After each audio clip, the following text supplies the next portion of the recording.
Well, I grew up in the church. We started attending church when I was 2. And it was during the whole more charismatic era. And I grew up feeling like there was something wrong with me, and that why didn't God heal me? Because I knew that He could, and like I was doing something wrong. You were hearing about God being a healer. Right. Which And He is. And he definitely is, absolutely. Is. No question about it. Absolutely. He chose to heal a different part of me that really needed it more than my body.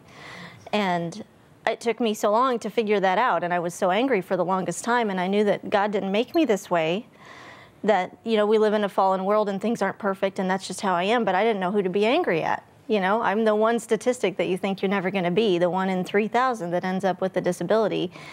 I was angry, and I didn't know who to be angry at. And as I wrote my story, which was written through countless tears at 5 in the morning before my son would wake up, I'd get up and go in my office and type, and yeah, I type with my feet.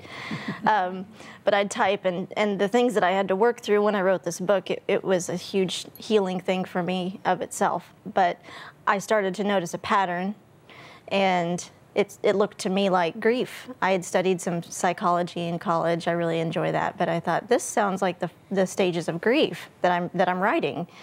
And so I went to a counselor, and she said, well, yeah, you know, it looks different on different people, and it's not always a swift journey through, you know, beginning to end, and this is the first stage, and this is your 5th, and now you've completed, and here's your certificate, you're done grieving. So I